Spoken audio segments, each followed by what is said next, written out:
It's like the movie Unfriended. Better not go back on. You've just been unfriended. No. Okay, I think. No. What's going on YouTube? It's Red Star Videos coming at you. It's our 1917 subscribers special. We hit 1917 earlier today. Woo! I captured it live. If you were there, that was just watching it scroll over to 1917. But now we'll like actually talk and do some shit because we got a whole list of questions that someone private messaged us, wanted us to answer all these questions that they have, because we are the Arbeiters, and the Arbeitas. I'm the Arbeiter. Arbeiters, ja. Arbeiter, ja. The Socialist Arbeiterpartei. Socialist Arbeiter Disco Pogo Dingelingeling. No. Arbeiter, it means Workers' Party. It means something, Dan. I don't. Yeah, well, you know, German is just a language to me, so. That's Never mind, I don't know. Just go on. So, yeah, we have all these questions. Some of them are kind of, I don't know what the fuck they're going on about, but most of them are pretty good questions. Kind of like the typical stuff that people ask when they're like new to it, new to the whole. That's okay. So yeah, no, but yeah, it's good. So people who are new to socialism, they can hear some answers. They can hear from the experts. Yeah. Yeah. We're totally. We're the experts on this kind of stuff. Call us. Total Vanguard Party. You're the expert, Evan. Yeah, we're the Vanguard Party. Fuck it, man. We're not the anarchists now. All right, so let's get to it. We'll go to the first question right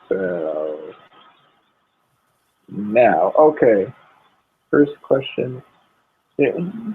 Hang on. Can't see it because this is. Yeah, present to everyone. Okay. Oh, fuck, it's still cutting off. Hang on. Anyway, the first question. Would there be a direct democracy under a... Okay, so they're asking these questions with quote-unquote true communists. This term that they're using. So first of all, we have to address the fact that they're using this term under a quote-unquote true communist regime, because this is kind of coming from the point of view of not knowing about the theory of there being stages of socialism and then communism after that, right? So, yeah. As we've established, though, under true communism, there would be no government, nor would there be a hierarchy. Yeah. Logically, I would imagine the only formal governing then could be a direct democracy, but even then, it would most likely be based highly upon mass consensus and whatnot. But I mean, the other thing though with the whole this true communist regime thing is, whenever one of us answers this with this communist regime thing, people always say the same thing, like, well, communism is actually just when it's totally stateless and classless and everything. So you got it wrong. There's no such thing in the first place. And I don't think anyone cares to hear that. I don't think anyone wants to hear that. I don't think it does any good that we have this theory that's way far out that has never happened really before. It just sounds like a no true Scotsman when we say that. So I think we need to really take people a little bit more seriously and come down to the level. When someone says communist regime, doesn't necessarily mean a place where communism has been established, but I think it's more like a regime that is run by people who are communists. I mean, that makes sense, right? Like, and we're seeking to implement it. Like when we live in a Canadian state, that doesn't mean Canadian is something that has been achieved. It means it's run by people who are Canadians, right? Canadianism will never be achieved. It's always American Junior. Marxist-Leninist Canadianism uphold it. We'll never reach full Canadianism. Well, yeah, you see what I mean. Like we can treat this like in a reasonable way without just going, well, that's not true communism. Yeah. I kind of wish people no true would stop Scotsman fallacy. Yeah, guys, just before we move on, about Canada, obligatory reminder that Trudeau Jr. is definitely the son of Castro. Yeah.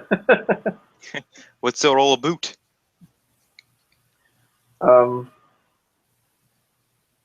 So About. anyway, so this first question, can you see the first question here? Direct democracy. Yeah. I can see Yeah. it. Okay. This shitty thing where it cuts it off to the person showing it. Anyway. So with that in mind, what they really mean by a true communist regime is just once state power has been seized, according to the Leninist model, and it is a actual socialist regime that is worth upholding. So in that kind of state, would there be a direct democracy? So to that, I say, yeah, I think the Soviet model is kind of based around that sort of idea where the workers' councils have direct democracy over the economy, right? It's workplace democracy. That's the whole point of having workers' councils. They decide on the day-to-day operations of their own workplace and how they're going to do things rather than a boss or owner dictating everything, right? So yeah, so I think That'd be there more would like a true socialist regime, though. Like if in yeah, that well, context. that's what they're asking. Yeah. Okay. Well, at least true Leninist. True To Leninist, be yeah. more narrowing down. So yeah, Right. I think there would be a lot of Next direct one. democracy in it. I mean, elected representatives have their purpose. People can't. Not everyone has the time to decide on everything, but yeah, there would be some direct democracy. I think. Sure. The next question is even more problematic. Problematic if we want to be subdued about it. You know what I mean? If you want to be extradited, there are problems within it in the way how it is posed here. Would there be human rights in a true communist regime? This is kind of a funny question because it's almost like it kind of reminds me of the last video with that China Uncensored guy where he's reading Marx and he says, it will abolish morality. Oh, great. Let's go club the Navy SEALs. He's acting like a jackass. Kind of like that. Like communism, in a sense, would abolish morality in that it would abolish, what used to be common sense and morals and whatnot under the old system and introduce a new way of looking at things that is different.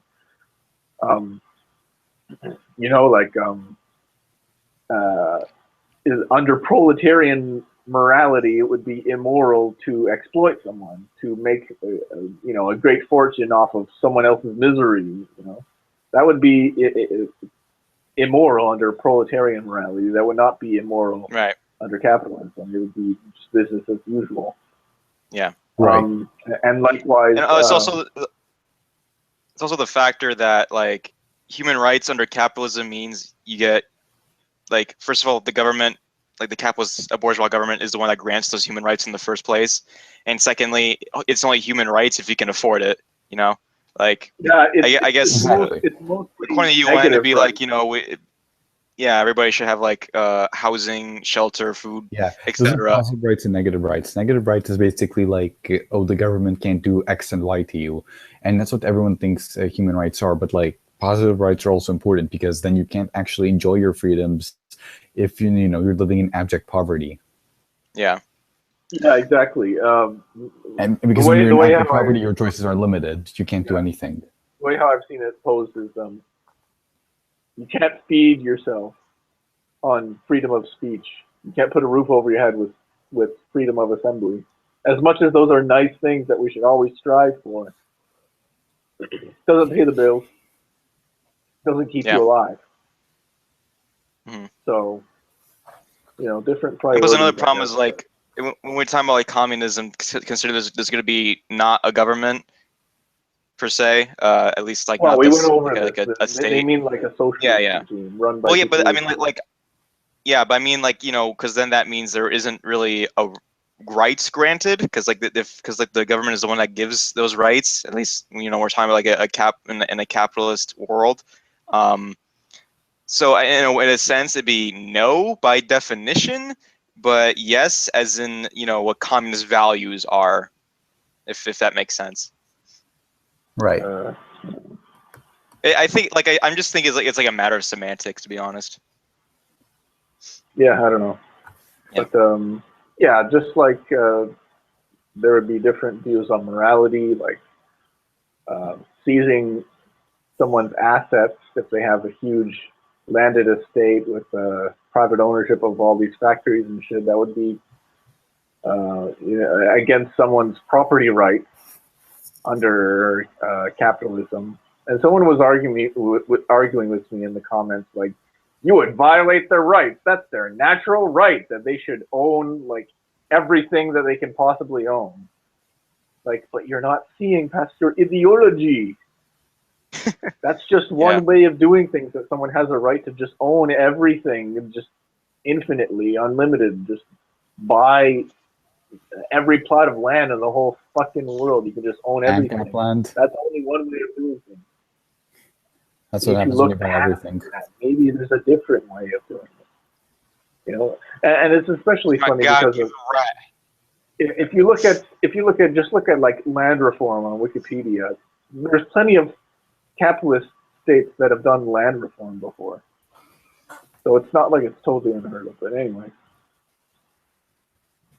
next question is: if college and higher education is free under a true communist, like a socialist regime, then who would do the shitty jobs like fast food worker? Please try to ask this one without being too cool. I don't know why we would do that, but anyways. But so you know what he means by too cool? He means like whataboutism. You know? Right. And I'm not sure why we would do that, but this is the exact question. The next question would actually make more sense.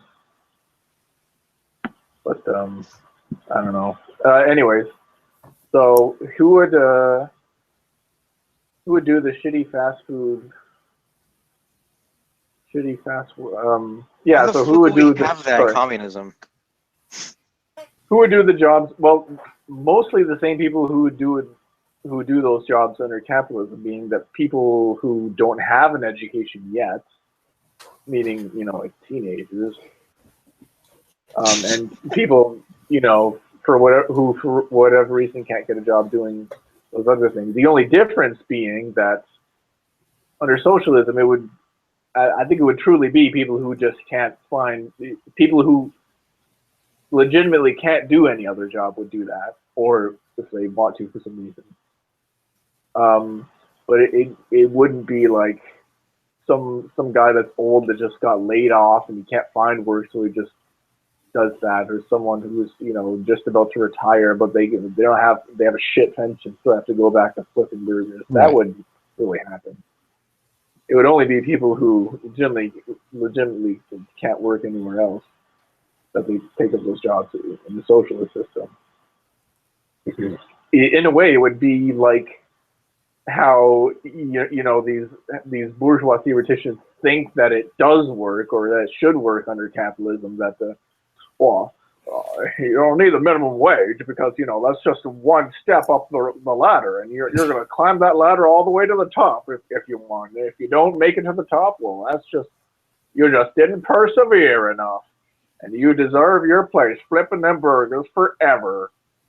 Don't ask for a minimum wage because that's just supposed to be a temporary job. You got to persevere some more. Anyway. Now we get into a bit of real existing stuff. Oh, and just like to make the point about the whole who would work those jobs or something, automation probably, because when jobs there's like no demand for jobs, we'll probably get together and make machines do them. As long as we don't make it to like Terminator levels of bad, it should go fine. Yeah. After all, it is fully remember the first 3 laws of robotics. Yeah. Yeah. So now, First 5? 3? We're going to get into a bit of real existing socialism. So I think our answers are going to be more interesting than yours, Dan. Is when can I this bigger? Yeah. Is Huaji, China, an example of Who was she? Oh, actually, Huaji, China, an example of utopia or communism? I have I don't know why it no would idea be. what that is. Well, apparently it's like they call it a model socialist village for some reason. I don't know Oh, is that the why. one with a bunch of houses that I don't know gained attention because they look the same or something? I don't know. I just looked it up on Wikipedia. It didn't seem that interesting. Yeah, And apparently they had a really high average income. So I don't know why that would be utopia communism. Yeah, it's not like an autonomous zone or anything. It's still like mostly just a part of China. I don't know. Just like a, As far as I know, the closest they came to full communism in China was the Shanghai Commune during the Great Proletarian Cultural Revolution. So, and that makes sense. They were really pushing hard during the Cultural Revolution to get this. I don't know why this place is so interesting. Moving on. Why is Venezuela failing right now? This is a good question. This is a big question. Jason Unruh's made a few videos about this. oh, The go way ahead. the way Go how ahead, give I him a shout out. Oh boy. oh yeah, I don't need to shout Especially after what you posted in that mouse. yeah. It's I don't like, think he's mad, is he? I don't know. I know. If he is, he probably hated us before. By now. So why is Venezuela? So okay. So a number of things about this. Number one, a lot of countries in Latin America have Dutch disease, right?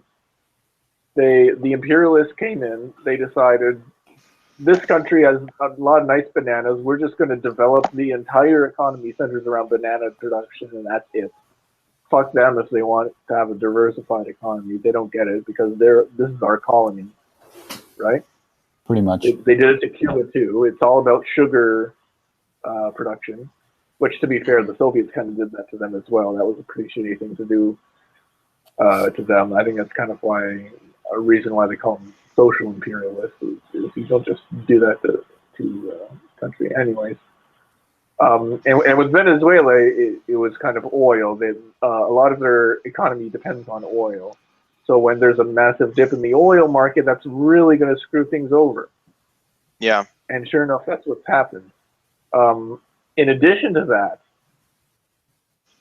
Venezuela is in a really tough spot politically because they're basically left social democrats, or really democratic socialists, who are really pushing, who have basically pushed parliamentary democracy as far as they reasonably can, I think.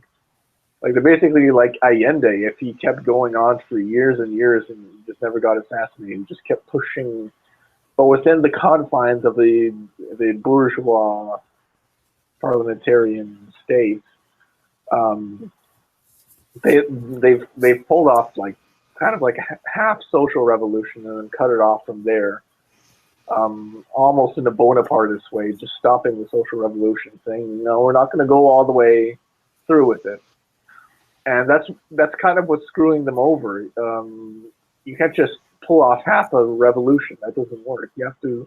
Rosa Luxemburg put it this way in what was it? Her essay about the Russian Revolution. I think that a revolution is like a train. You have to. It can't just stop when it's going up the hill of revolution. It's going to either. It has to either go full steam ahead or it's going to fall back. It's going to keep falling back to what it was before. It has to go full steam ahead. You can't just stop. And that's kind of what they've done. They've kind of stopped, and they're not carrying out a full social revolution.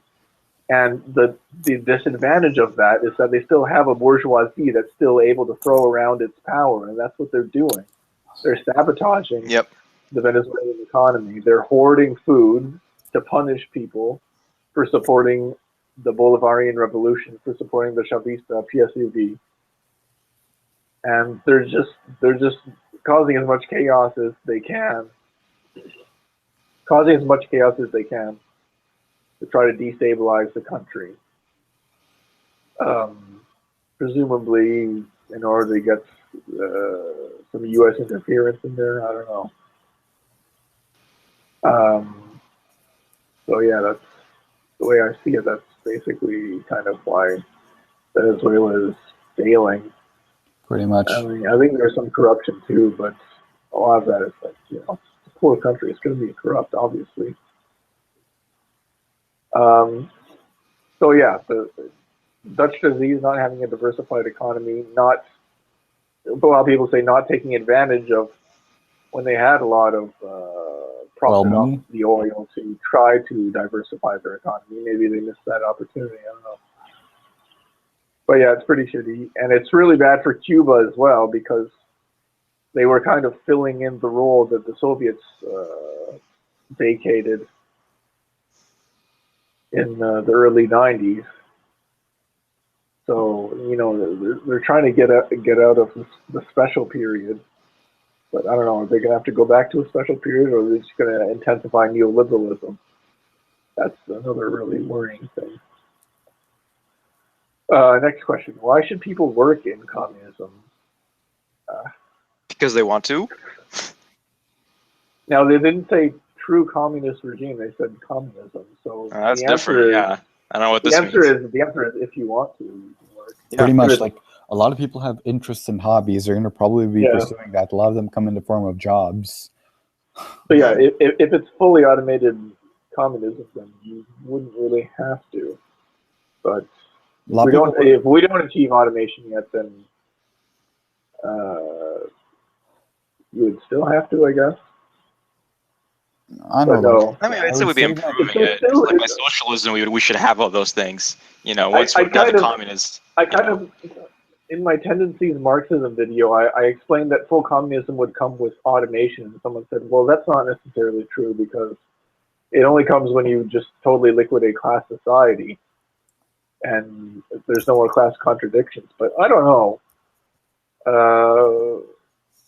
If there's no, like, okay, eliminating class society, but I don't know if you can really eliminate the state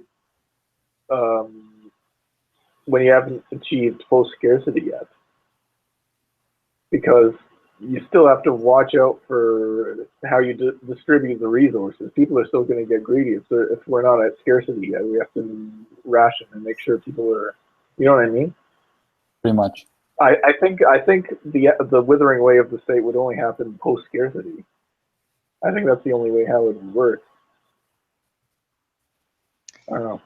I don't see it that way, but then again, we had a whole debate on that sort of thing, so yeah, not gonna do that here. I disagree. All I just say when it comes to work is that many people are going to work because they want to, not because they have to, and they get to pursue the jobs they want to pursue because they have the ability to seek the education for it, and they wouldn't be concerned about profit. Yeah. Should something that requires less skill not be paid as much? I don't know what that means. Sorry. Should something that requires less skill not be paid as much? Less skill. Oh, less skill. Okay. Yeah. Requires less skill. Yeah. You're right. We less skill now? Less skill not be paid as much. Yeah, that's how it worked in the Soviet Union, as I understand. There were a few tiers of wages, and I think that's the appropriate way to go for like early stage socialism. In the short term. I would say that there would, for starters, there would have to be a minimal living wage for everyone. Yeah, definitely. Yeah, and even then, like a lot of people misinterpret, like, oh, you're going to encourage people to be lazy, and I'm just like, no. Nobody wants to live off the minimum wage. They're going to want more. Yeah, so, yeah, exactly. Like, they would probably just get you like the most basic stuff, and like unless you want to sleep in like a really tiny apartment and eat and drink only bread and water, you're gonna want to seek higher wages eventually. I would say that it would probably be like according to their contributions and like how efficiently they work. Like, you know, a lot of people say it should be how long they work. I'd say it should be based on how efficiently they work and how noticeable their contribution to society is. Well, Yeah. I mean, even like in anarchist Catalonia, it was like usually like the most experienced people Yeah. would have like a higher wage. I mean, everybody Right. kind of mostly sort of had the same wages according to what the unions wanted to do. So it was all kind of very different, but most of it was just basically like the most experienced people would get like the highest wage, and then like everybody else would kind of try to build up with that experience while they're learning, you know, all the techniques and stuff. I don't know if I So- would go by efficiency. That's basically how it, I think that's how it works in Cuba now, but that's kind of a bit of a neoliberal turn. But yeah, the way how I understand how it works in the Soviet Union, I think they did it right. Like there was the bottom tier would be still living wage, whatever you need to survive at the very least, to live modestly comfortable life. Well, then there would just be a few more tiers above that for people who are skilled, and I think the top was like inner party, apparatchiks or whatever. Yeah. But yeah, I think that's totally fine. Just have a few tiers based on your skills or experience or whatever. Because yeah, you obviously need that for the short term. Coming out of capitalism, you can't just have everyone making the same. I don't know if it's even really necessary for everyone to make the exact same wage anyways. It'd be a little bit of variance. Point being, it's miles and miles different from the inequality under capitalism. Just having 5 wages, just having 10 wage tiers is still miles different, as long as they're modestly close together, right? Yeah. Okay, how are mass killings by Khmer Rouge and other communist regimes justified? Okay. They're not. Yeah, good one. This is Yeah. So first of all, Khmer Rouge, I don't think anything they did was really justified. And the Khmer Rouge were just like They a weren't CIA communist black either. plot. So what happened was, they were, I haven't read much about this yet. I was trying to only do this after I read a bit about it. So basically, there wasn't really, I think they were actually a pretty small group of democratic, the Communist Party of Kampuchea, before the Civil War. But basically, you had a republic in Cambodia after colonization, and you had this opportunist king who kind of did whatever he could, or Prince Sihanouk, who did whatever he could to stay in power. And it was going okay until the Vietnam War basically came to Cambodia and just totally destabilized everything. The Viet Minh were using their country as a base to try to get into South Vietnam to liberate them from their American puppet government. And because of that, the U.S. started bombing the shit out of Cambodia, especially under Nixon, just totally wiping everything out. And not all forget that Cambodia was saved by the communist Vietnamese. And like I said, Prince Sihanouk was opportunist. He wanted to see whether it was better to ally with the communists and whether to ally with the left or whether to ally with the West, right? And so he was starting to side with the left because he thought China and the Soviets were pretty strong, and the right, in reacting to this, overthrew him in a coup. And still being an opportunist, he said, well, I'll side with the communist guerrillas to try to get back in power. And because he let them a lot of legitimacy, the people sided with them, and so they had this insurgency, and then they took over.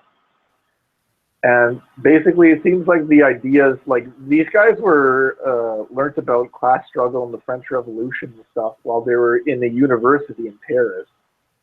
And it seems like they thought that they could get all the way, like just overthrow the government and get straight to full communism just by killing people. Like they just kind of thought if they killed enough people, they would be, like I'm reading, they like had no courts, no private property, no even money or anything. So they just try to take a shortcut to just get the total full communism by just killing anyone who might oppose it. So it's like pro-sadism in action. Yeah. Well, they didn't have nukes though, or aliens. Which I guess kind of makes sense. If you kill enough people, the people left who are left will do whatever you tell them to. So I guess they had some kind of point there, but Yeah. no, but that doesn't mean that it was justified. Revolutionary violence is something that happens sort of inevitably out of a conflict when you're trying to defend what you're trying to do with a revolution. You don't just fucking go out and just fucking murder people preemptively to try to shortcut your way to full communism. That's ridiculous.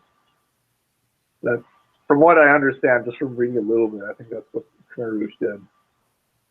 As for other communist regimes, it was basically a civil war during peacetime. They were fighting class war against perceived enemies, but a lot of times they were overly cautious, probably kind of paranoid. So, and then they relied on political violence because, I don't know, they didn't know what else to do. It's pretty shitty that they did that. But if you want to look at a specific example, you maybe get more specific, but I don't know, it's just asking in the abstract. How are gulags justified? Okay. Gulags deserved it. Am I right? Am I right? Am I right? Gulags. Okay, but seriously, Oh, God.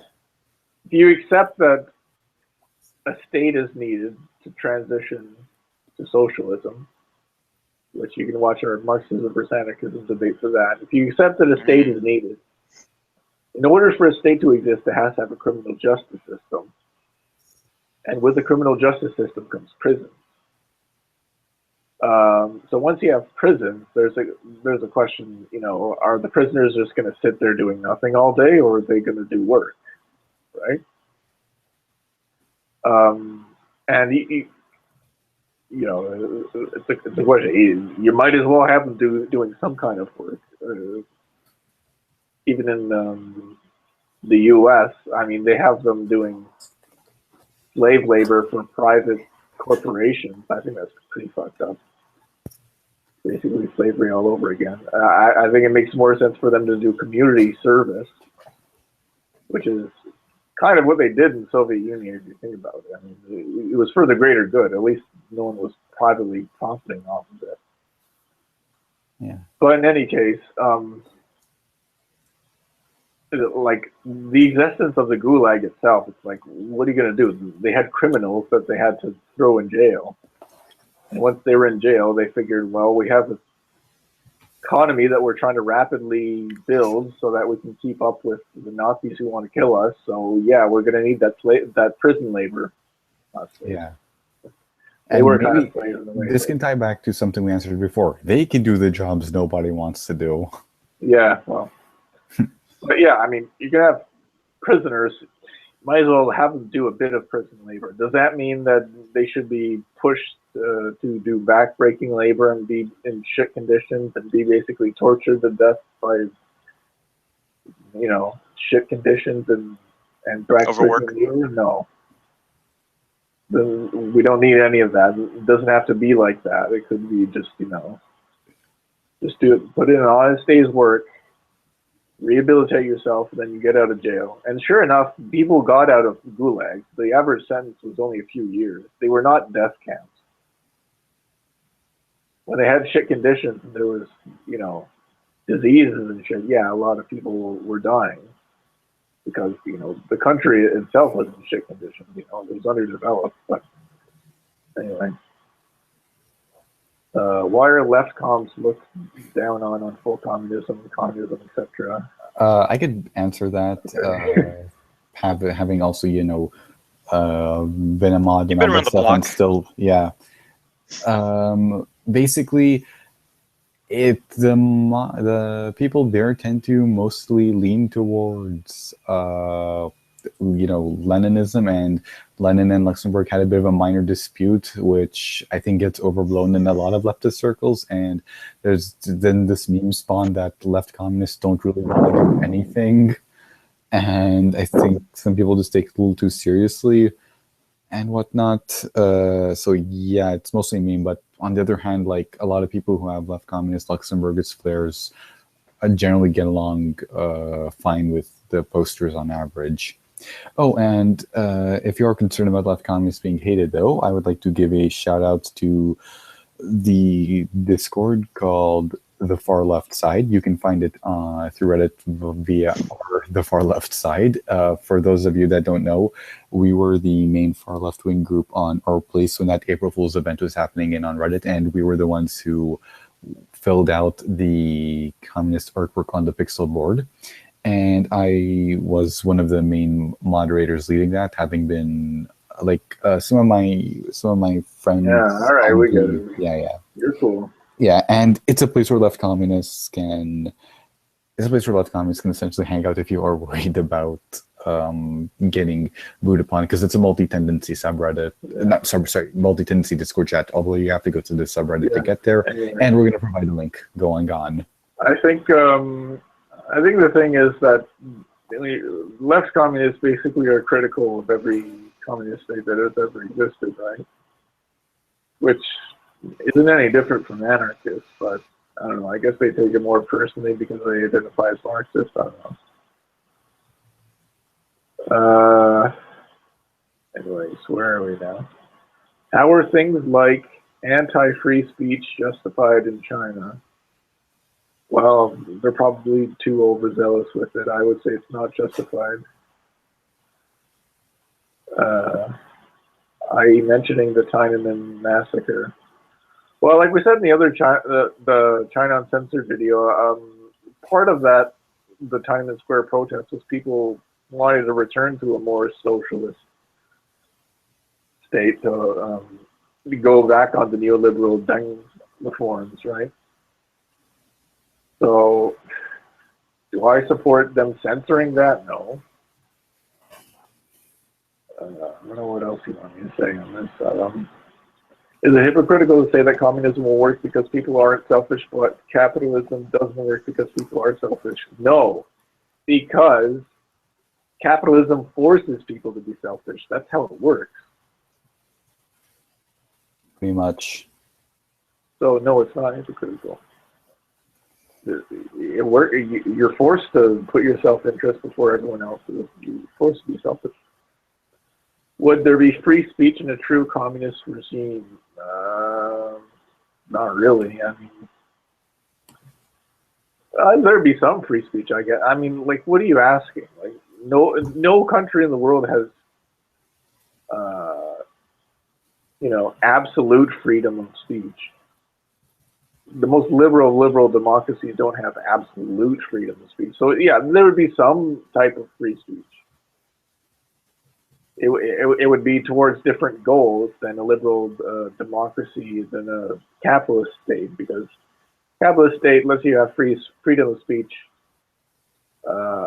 within the framework of, you can't threaten the rule of the capitalist. Well, we're allowed to do it now, but if we were at a point where there was a revolutionary threat to the capitalist ruling order, we wouldn't have freedom of speech anymore. Because the thing is here, a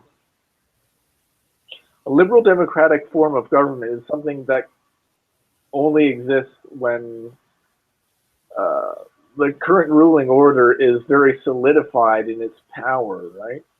Like, you didn't have things like universal suffrage until well into late 19th century, early 20th century, when the bourgeoisie had a total hegemony of power. People were kind of accepting the liberal democratic way of doing things. That's when we started to get universal suffrage and freedom of speech and things like that. But then when people started challenging it, revolutionary periods, we didn't have these freedoms anymore, right? People were getting arrested for criticizing World War II under the Sedition Act. COINTELPRO, they were disrupting people, trying to, they murdered Fred Hampton in cold blood. The state upholds the rule of a certain class and, the existence of itself. And it's going to violate people's freedoms if they think that it's necessary to do that in order to uphold the state, in order to uphold a certain order that the state exists to uphold. So they would have freedom of speech within those stipulations, because that's the same ones that capitalism is under, really. You get what I'm saying? Pretty much. Yeah. Do you think the worker really cares about identity politics? This sounds like a question that many brocialists use. I'm not accusing the person asking the question of being a brocialist, though. I don't know, but I don't know. I guess not. Like during the civil rights era, it took a million of people marching on Washington and people getting arrested, thrown in jail by the busload before enough white Americans cared to give them their civil rights. So yeah, I guess they don't care. thing is the that average worker doesn't care that much about identity politics because they're forced by capitalism to only think of themselves. pretty much. But the thing is that being a worker itself is an identity. So, and as I've stated Yeah, that's the before, other thing. in order to build a successful socialist movement, we can't be alienating and try to say, "Oh, your fight isn't relevant to mine." That is what is actually divisive, not identity politics within itself. As long as it's identity politics is done from the Marxist perspective and not the postmodernist perspective, because postmodernism technically rejects many aspects of Marxism as arbitrary, then we should be good in that regard. Also, the thing is that many in the working class these days tend to work in multiracial environments because let's say let's say white countries or countries that are technically or white majority countries like USA, the working class, like the minorities, are more likely to be working class than the quote unquote dominant ethnic group. So that's how you can build racial solidarity with each other, and that's why the far right tries desperately to try to turn workers against each other. For example, in the middle, in like Kuwait or in the Gulf, for example, the working class there aren't going to really be Gulf Arabs. They're going to be various South Asians, various West Asians, Southeast Asians, things like that. And so their class interests are directly tied to their racial interests in standing against both racism and classism in the Gulf Arab states, if you know what I mean.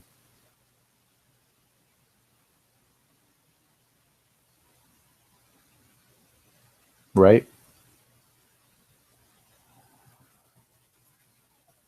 Oh shit, I disconnect.